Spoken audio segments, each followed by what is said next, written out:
महाप्रभु समस्त मंगल कामना करते कहार की दुख दिखती ना जड़े चोर जाऊँगी महाप्रभु को मंदिर चोरी कर नहीं आसुच्छी महाप्रभु वर्त ना कहीं कटक ना संसार भितर शरीर भितर महाप्रभु राजा बोली अनेक प्रकार उदाहरण देते ये शरत तो जीवन दर्शन कथा महाप्रभु कहले कहले से जमिति कर्म करिवो फल पाइबो ताई कलिजुग केमिति हैला अरे कर्म करिण फल पाई अवश्य प्राणी ता भोगई बाबुरे जमिति गछटिए लगेबू जमिति जत्न नबू सेमिति से फल फलिबो बाबुरे जदि अगाड़िया मंजीटे आनी पकईथिबू से अगाड़िया गछरु कौन हम फलटी फलिबो नाई सुस्थ सबल रहिले से गछटी फल दिए तेणु आम भितर जो शरीर देते आमको महाप्रभु एत बड़ शरीर देते ये जदि सुस्थ सबल रुहे बाबुरे सदा सर्वदा नाचुथु नाचुथु नाचुथु कहीं भल शरीर थिले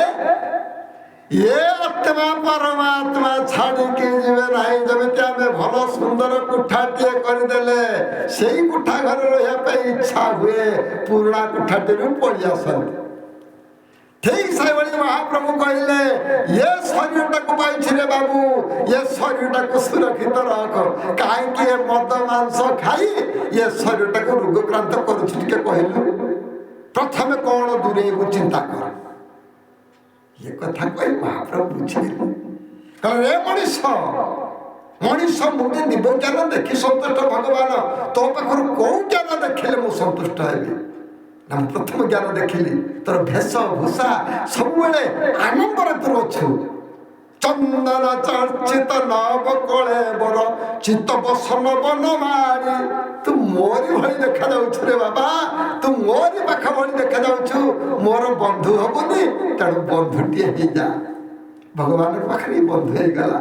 ना मोरी भली देखा जाऊँ तू भक्त ही जा भगवान पाखे भक्त हो गला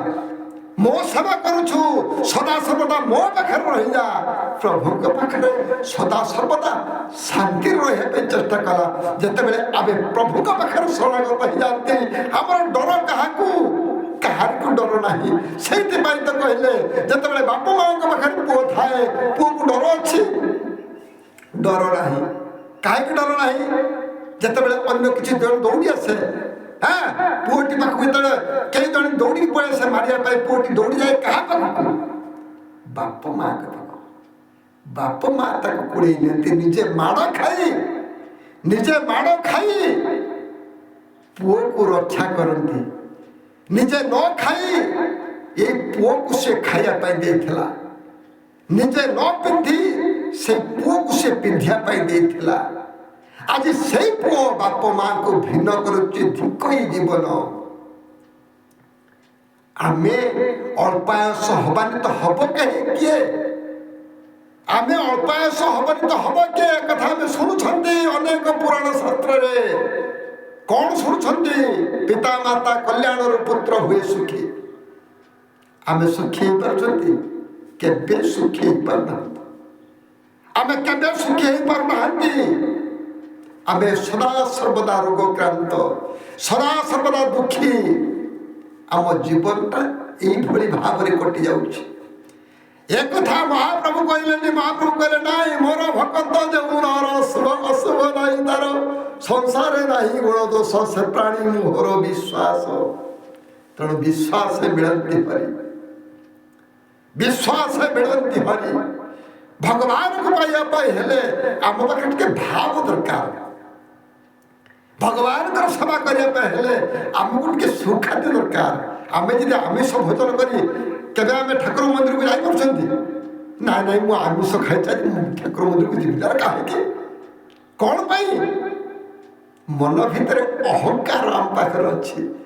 आम पाखे अहंकार अच्छे आम उद्धार पाई से अहंकार को जब दूरे देवा अज्ञानता को दूरे देवा बोलांत कंद भगवान है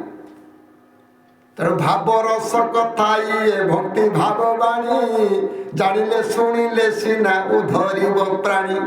ये संसार उद्धार सत्यता को जागृत कर शत्रु मान को विनाश कर अहंकार ଦୂରେଇ ଦିଅ। ବୋଲ ଆନନ୍ଦକନ୍ଦ ଭଗବାନ କି ଜୟ। ଏ କଥା ମହାପ୍ରଭୁ କହିଲେ। କହିଲେ ରେ ମଣିଷ, ଆଜି ଯଦି ତମେ ଶାନ୍ତି ରହିବା ପାଇଁ ଚାହୁଁଛ, ସୁଖାଦ୍ୟ ଭୋଜନ କର, ଅଜ୍ଞାନତାକୁ ଦୂରେଇ ଦିଅ। କାହିଁକି ମଦ ମାଂସ ଖାଇ ନିଜ ଶରୀରଟାକୁ ରୋଗକ୍ରାନ୍ତ କରୁଛ? କଣ ପାଇଁ ଏ ଶରୀରଟାକୁ ଏ ମଦ ମାଂସ ଖାଇ ରୋଗକ୍ରାନ୍ତ କରୁଛ? ଏଥିରେ ଟିକେ ଦୂରେଇ ଦିଅ, ନିଶ୍ଚିତ ଶାନ୍ତି ପାଇବ।